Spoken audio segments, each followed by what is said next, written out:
Okay, lovely people. So I hope that you can see me and hear me. So if someone can tell me if you can see me or hear me, that will be great. Andrea thankfully reminded me that we're going to be clapping for the NHS at 8 o'clock. So I'm going to do about 50 minutes. And then we will... Hang on, what's she saying? All clear. Brilliant. Thank you, Rowena. That's fabulous. So we're going to be clapping for the NHS at 8. So we will finish at about 10 to 8 so that everybody can get their pots and pans and whatever. But first of all, I just wanted to say that I hope everybody's doing okay under the current circumstances. Obviously, if you're not... Hi, Helen. Hi, Louise. Hear you great. Thank you. Hello, Andrea. If you are struggling at all, then don't hesitate to come to the group. There's always someone around. I can't promise it's always going to be me, but there is always somebody around. So what I'm going to try and do this evening, because we talk about menopause so much in the group, is I'm going to try and answer some of the questions. We've had loads, so I know for a fact I'm not going to get through them all tonight, but I will definitely do this again. So if I don't answer your particular question tonight, we will do it again. But before we crack on, I just wanted to... Hey, Jane! Hi, Rachel. I just wanted to, for those of you who don't know me, who don't know much about menopause support, etc., I just wanted to sort of give you a bit of background. So for those of you that don't know, I'm Diane Danzebrink. I am a psychotherapist and a menopause expert, and I tend to spend a lot of my working time now counselling menopause women, helping them to hopefully sort out their treatment, etc., along with my more general therapy work. How I got involved in doing all this, hey people, all coming on, lovely to see you. How I got involved in menopause work was really my own experience, which was pretty rubbish. 7 or 8 years ago, it's all gone by so fast. I had to have a total hysterectomy. I didn't get the right advice and support for quite a long time, and it put me into a pretty awful situation. And I promised myself during that time that if ever I had the opportunity, I would just make sure that nobody else felt as alone and as useless, hopeless and worthless as I felt during that time. Excuse me, need some water. So it took a couple of years. Hey, Soph! It took a couple of years to sort of get back to me. But once I did, I decided that basically menopause care was rubbish in the UK, pretty much across the board. There was very little menopause education, and too many women were leaving the workplace. So I sat at my kitchen table one day and I decided that we had to do something about it. So I started this thing called Menopause Support, which is sort of part of what the Menopause Support Network is. And Menopause Support really started to try and share factual, evidence-based information to women and men, anybody who knows anybody who's experiencing menopause. So the first thing that I really started to do was gather information, share it as much as possible, started to speak out publicly about all the things that need to change about menopause care. Many of them sadly still do. And then a couple of years later decided that we needed a national campaign. So started the hashtag Make Menopause Matter campaign, which I know many of you lovely people have signed. So I am supported to run this group because most of the time I am either doing my day job, which is being a therapist or a menopause counsellor, whichever client happens to walk through the door, or at the moment be on video or Skype. because obviously we're not walking through doors at the moment. Other than that, it will be, I'll be off giving a talk somewhere or campaigning, and obviously there's very little of that we can do at the moment either. But on a day-to-day basis, the amazing Pip, Andrea and Steph are looking after you on my behalf, which is absolutely fantastic. So I am hugely grateful to them, because in all honesty, the group has grown far and away beyond my wildest dreams. I never thought we would have over 13,000 women in the group. So without a doubt, if it wasn't for them, it wouldn't still be here, because I simply wouldn't have time to do it. So I generally check in at the beginning and the end of the day. They keep me updated throughout the day. So ladies, I am enormously grateful to you, and I'm sure that everybody watching and everybody on the group is grateful too. So we've got about 45 minutes or so. So I thought we would, first of all, I wanted to give you a bit of an update on the HRT situation, because I know a lot of you are still struggling to access your preferred type of HRT. Now, obviously, we had issues before. I don't think COVID-19 is going to help because of all the things that are shut down, etc., etc. However, I have had some information from the lovely people who produce Everel. So I know that a lot of us are using Everel patches. So for those of us that are using Everel, there was a delivery, so it was a small delivery. There was a delivery of some 25, 50 and 75 patches at the end of March. So they literally came in, where are we now? Literally came in a few days ago. Probably about 10 days ago. Now, it's not a massive consignment, so it's not going to last a huge amount of time, but there definitely was some that came in. On the 17th of April, there will definitely be Everel 100s coming in. And if you want to access them, you really need to be using a pharmacy that uses a pharmaceutical supplier called Alliance. So a lot of your pharmacies will use them anyway, but it's well worth just checking with your pharmacy if they are supplied by Alliance. So we're probably talking about a week's time. So anybody that's got a back order in for 100s, there should be some. And then the more good news from them is that July, August time, they're going to have a big delivery of the patches. So basically, a company called Theramex have taken over the production of the Everel patches, and they're trying really hard to get as much in as they can. They're manufacturing as fast as they can.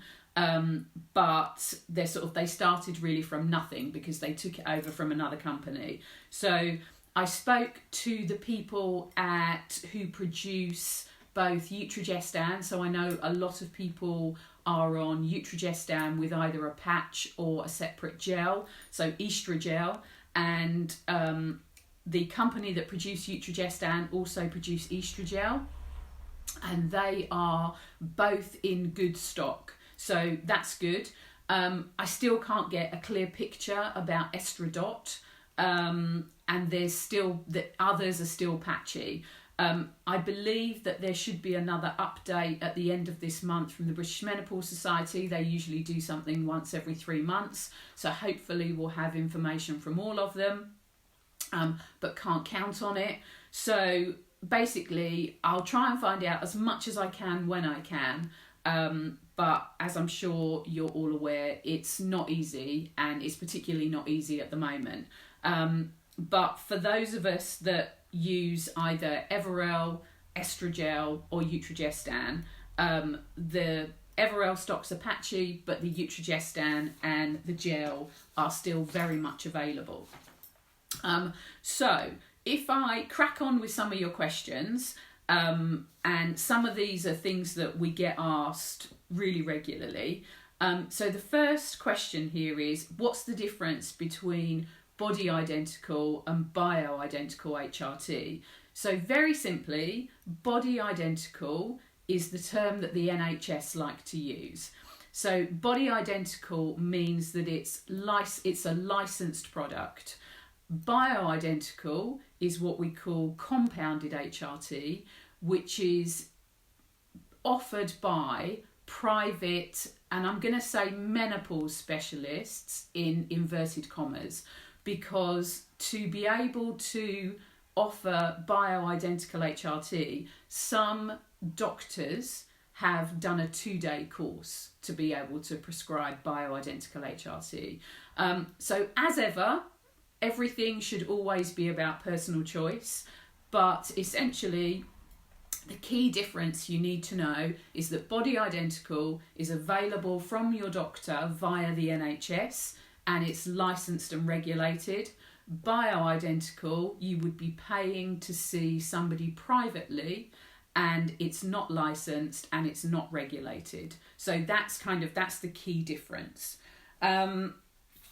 Somebody else has asked, can your GP refer you to a menopause specialist on the NHS? So the answer is yes, they absolutely can refer you. NHS menopause clinics were originally designed for women who have complex medical histories. So if you're somebody who's had a previous cancer, if perhaps you have an autoimmune disease, if you have something else going on in the background,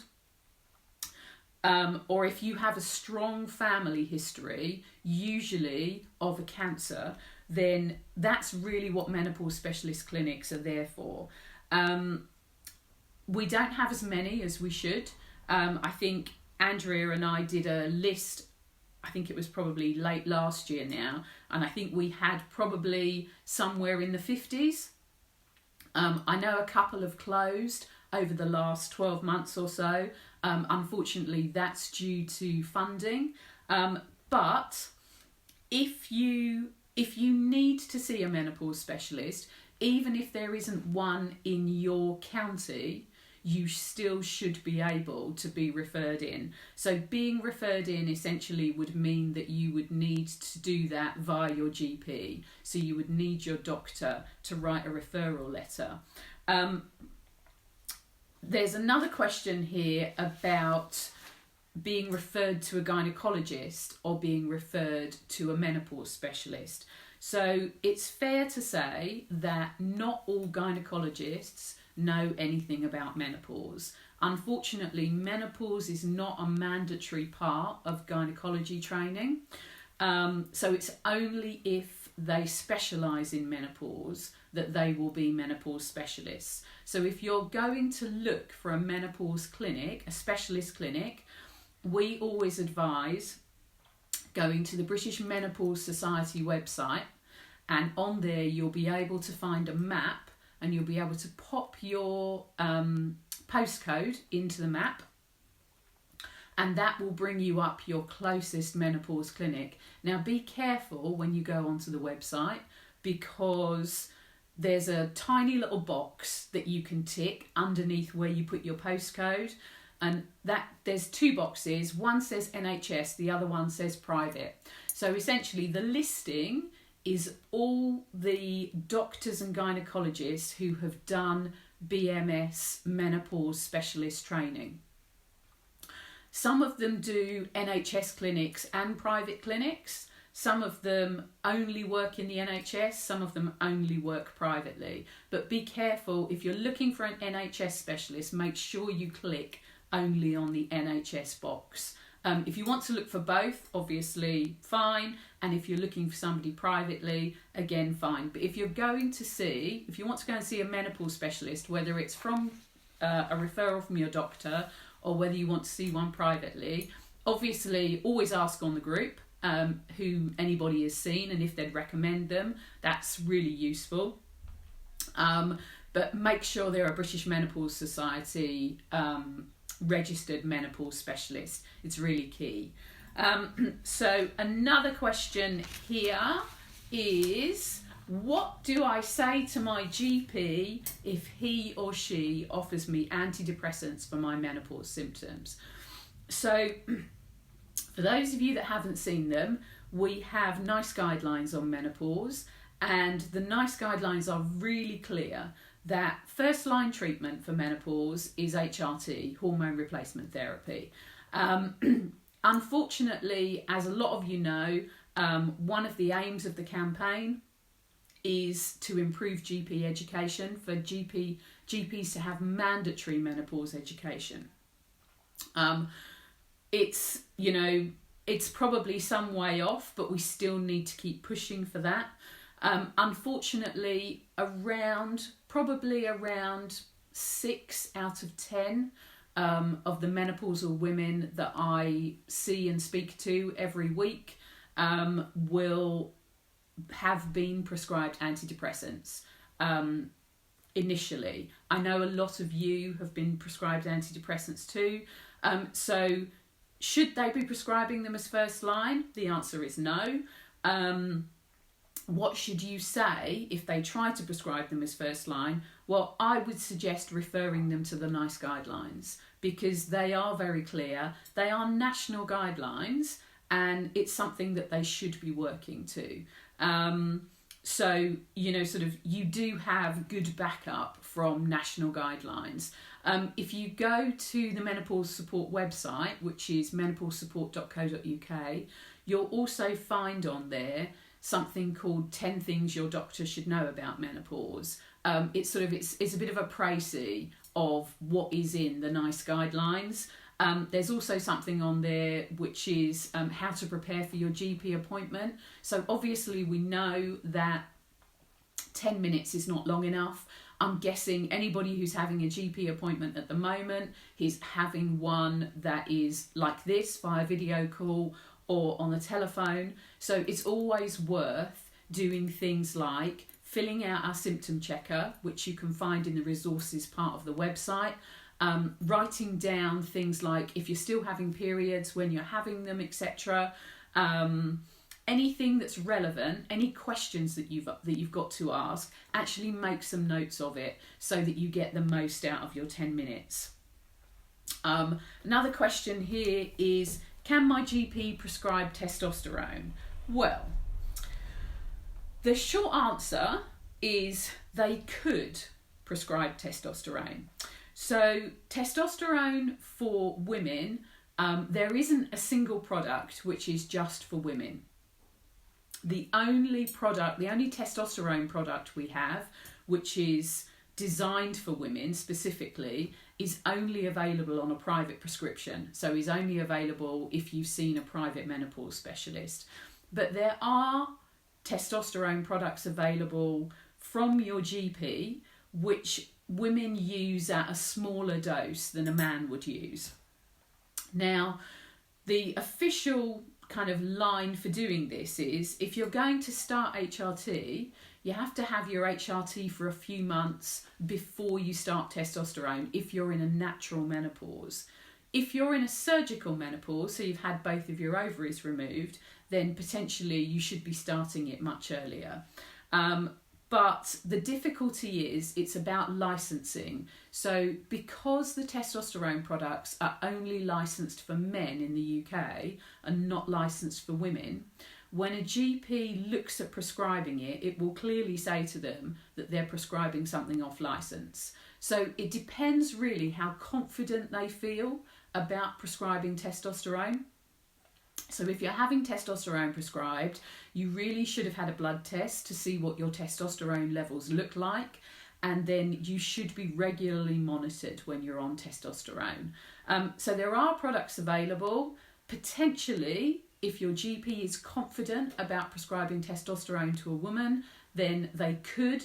It's much more likely that you're probably going to have to ask for a referral to a menopause clinic to have your testosterone prescribed. But don't give up, because if you feel that your libido is affected, if you feel that your self-confidence if your cognition, how sharp you're feeling, if any of those things, if you feel that you're on your HRT and there's still an improvement to be made and your estrogen has been optimized. So what I mean by optimizing estrogen is getting you to the right dose of estrogen.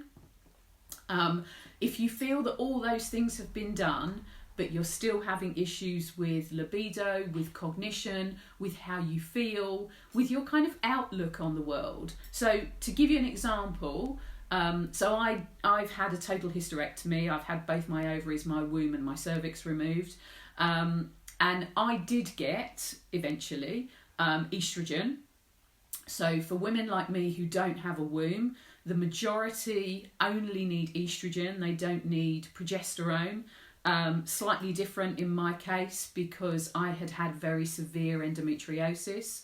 So for anybody who's had very severe endometriosis, once you've had that surgery, you should really have progesterone for the first couple of years, just to ensure that supplemental estrogen doesn't sort of kick off any kind of endometriosis. So even if it's a tiny speck left in the pelvic cavity, it's important that progesterone is prescribed. But for most women who've had their womb removed, they don't need progesterone. So I had my estrogen and the level had been changed a few times, but it was clear that something was missing. So libido was non-existent, but more importantly, no confidence and no sharpness. I felt as though somebody had extracted a chip from my brain, dropped it on the floor, ground it into the ground with their heel, and it was just that part of me was missing. And it wasn't until I actually had to pay to see a private consultant for this. It wasn't until I saw him and I said, I've done my homework. I've asked lots of times. I really think I should have testosterone. And he said, yep, you absolutely should have testosterone. You don't have any ovaries anymore. That's where the majority of your testosterone is made. So I got my testosterone and it made a difference to me probably within 2 to 3 weeks. Not the same for everybody. Obviously, my situation was quite different, having had my ovaries removed. But for women in natural menopause, because we all start with a different hormone profile, and obviously as we go through menopause, our hormonal fluctuations are different. Sort of for some women in natural menopause, they will also benefit from testosterone too. So for those of you the next question's about Utrogestan. And for those of you who are not familiar with Utrogestan is the body identical plant-derived progesterone product. So we only have one body identical plant-derived progesterone, and it's called Utrogestan. So Utrogestan is usually prescribed orally. So women usually take it orally. So there's been a lot of chat about this on the group over the last few months, and again we had it recently. So I'm going to tell you how menopause specialists would ideally prescribe progesterone, and this is to a woman who is not intolerant. So this is to a woman who tolerates progesterone. So if you're still having periods, even if they're erratic, the way that you would be prescribed progesterone, Utrogestan, is 2 100 milligram capsules for 12 nights out of 28. Now, if you're still having regular cycles, then what they generally say is start the progesterone on day 15 of your cycle and use it for 12 nights. So that would be day 15 to day 26. If you're postmenopausal, so postmenopausal means 12 consecutive months without a period, menopause specialists would say take it every night. Now, some of you will have been told take it days 1 to 25 if you're postmenopausal. I've even heard of women who are perimenopausal being told to take it days 1 to 25. But 1 to 25 is for postmenopausal women. Now, by doing it like that, what often happens is there can be a little breakthrough bleed or something, and for women who are postmenopausal, they don't want that. So what menopause specialists say is take one capsule. If you're taking it orally, take one capsule and take it every single night.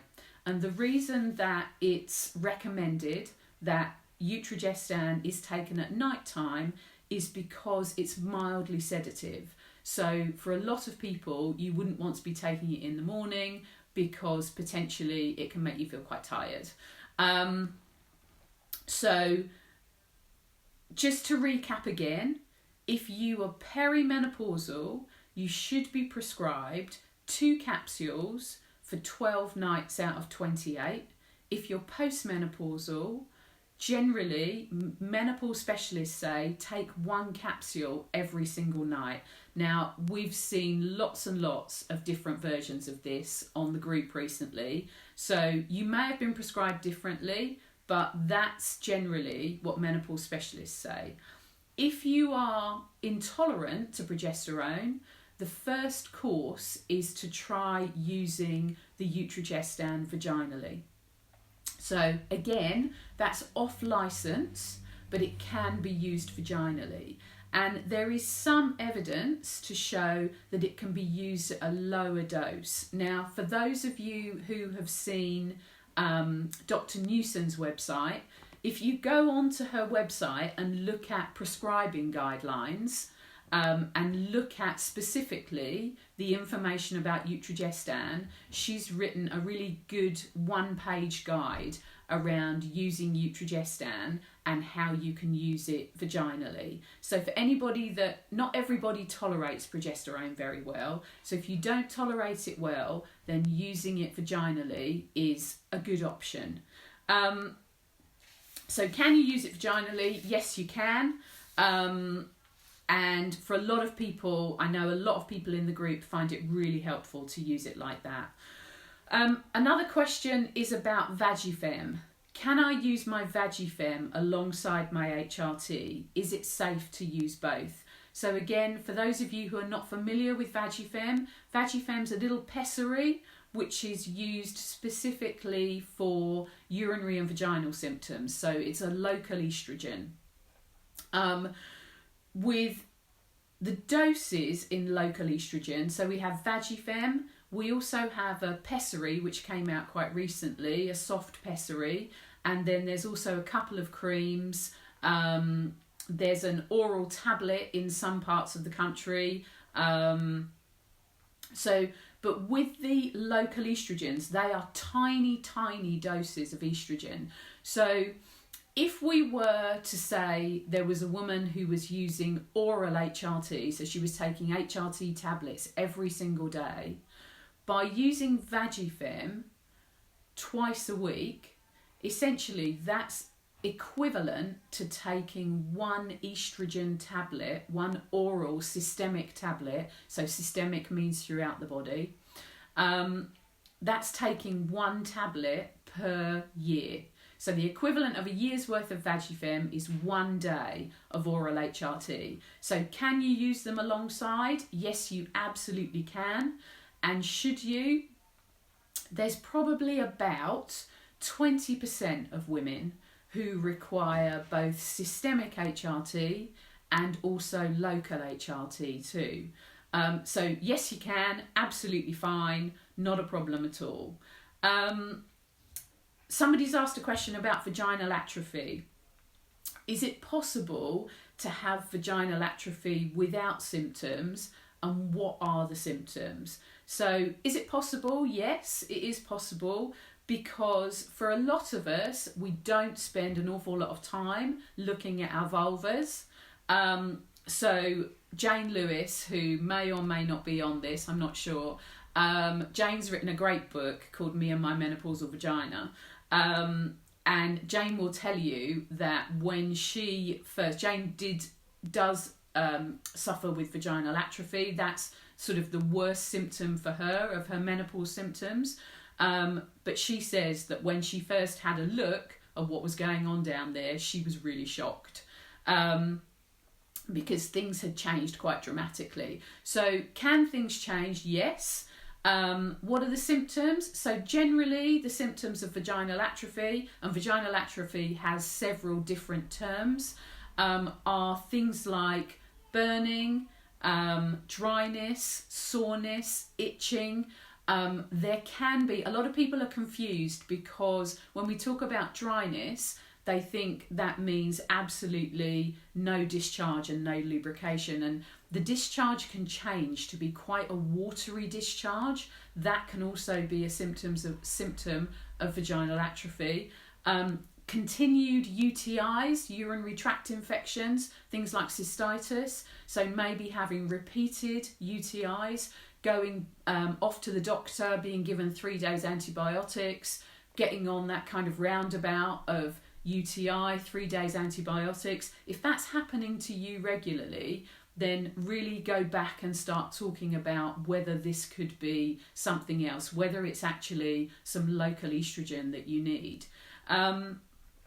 It's also important when we're talking about vaginal atrophy to mention a condition called lichen sclerosis.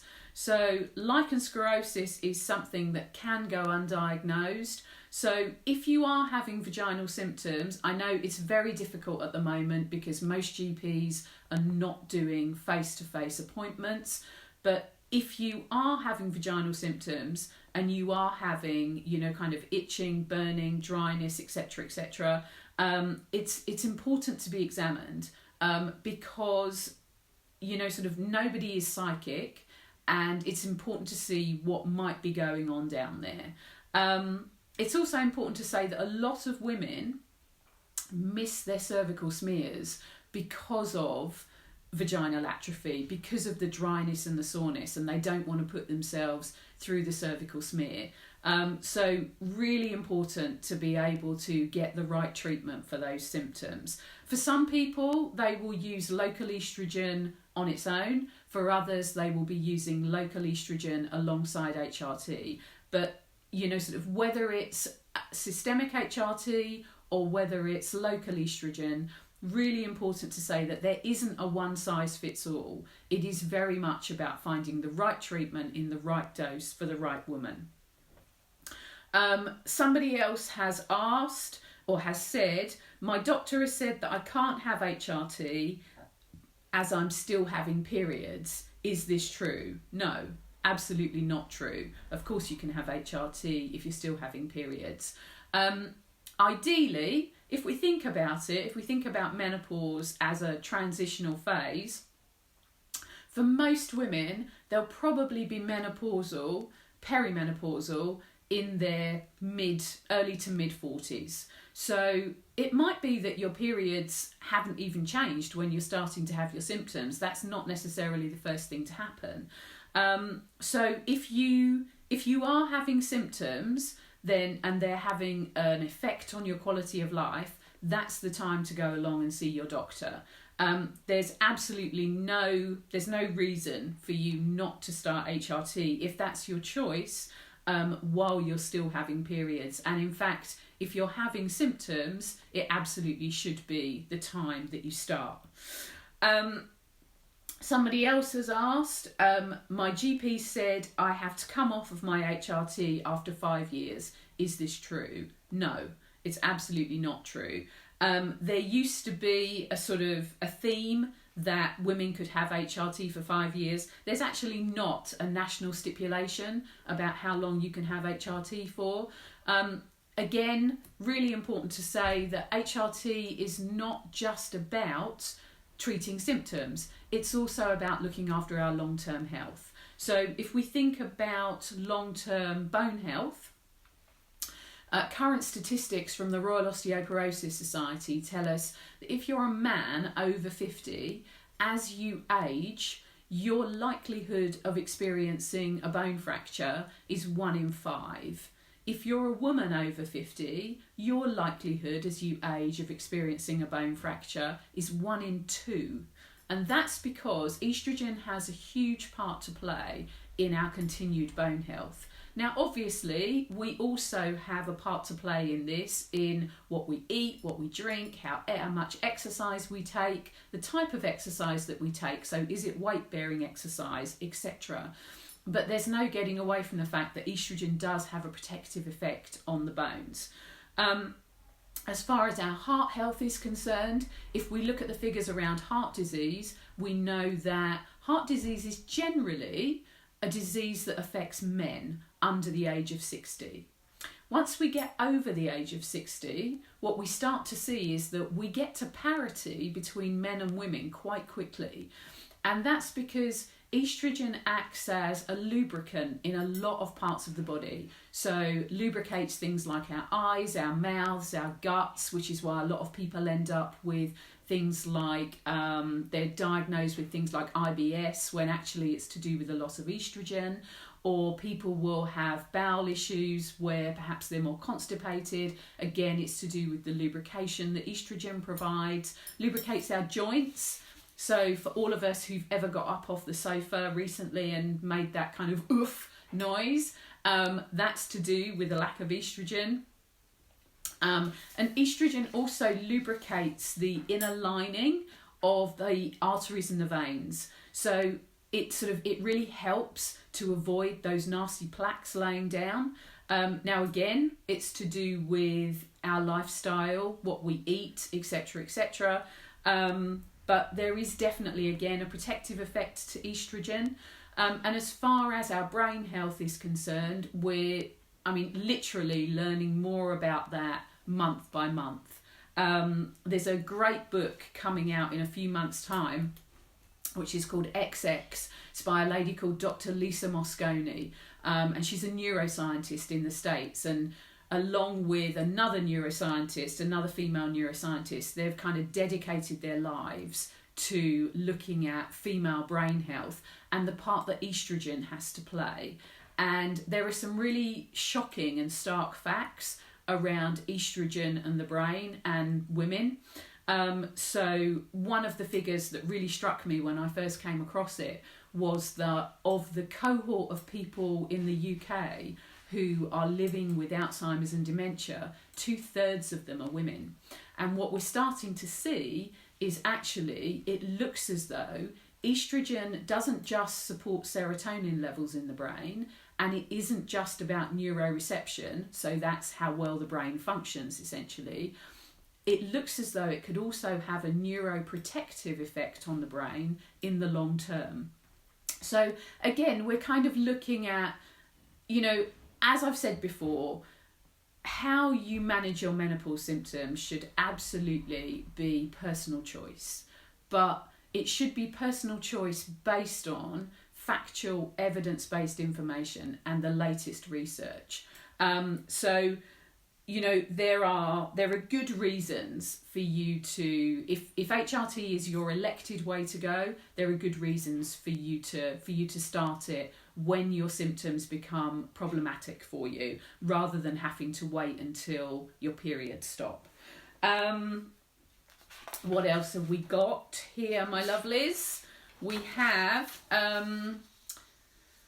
my skin feels very itchy. It feels like I've got insects crawling all over me. Is this a symptom, and what should I do? Yes, it very much can be a symptom.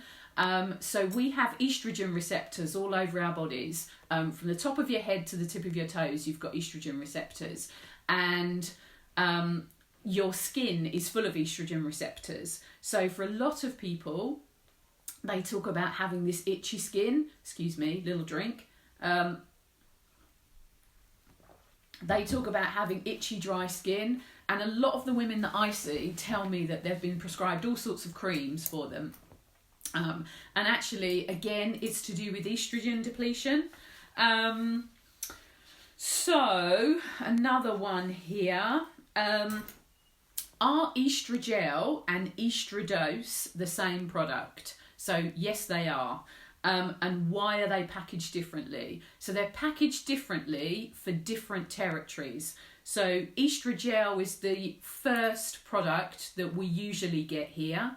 Estradiol is packaged for the rest of Europe. So it's called estradiol in the rest of Europe. It's called estrogel here. So the bottles are slightly different shape.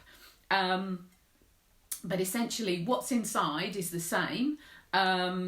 And why do we sometimes get estradiol when we don't get estrogel? And that's generally to do with supply. If they've got supply of one and not supply of the other, then if we need more here, they'll send estradiol essentially. So you're getting the same thing, made by the same company, same formulation, different name, slightly different shaped bottle. Somebody has said, so this comes up a lot in the group. Is it normal to bleed when starting continuous progesterone? So continuous progesterone can be Utrogestan, or it can be a combined pill or a combined patch. So continuous is for those women who are postmenopausal, so 12 months without a period. When you're prescribed continuous estrogen and progesterone, you should have been told at the time that it's not unusual to have spotting or a breakthrough bleed within the first 3 to 6 months. And for a lot of women, they're not told, and then they have a breakthrough bleed, and it's scary because nobody's told them. So don't be horrified, please don't be scared.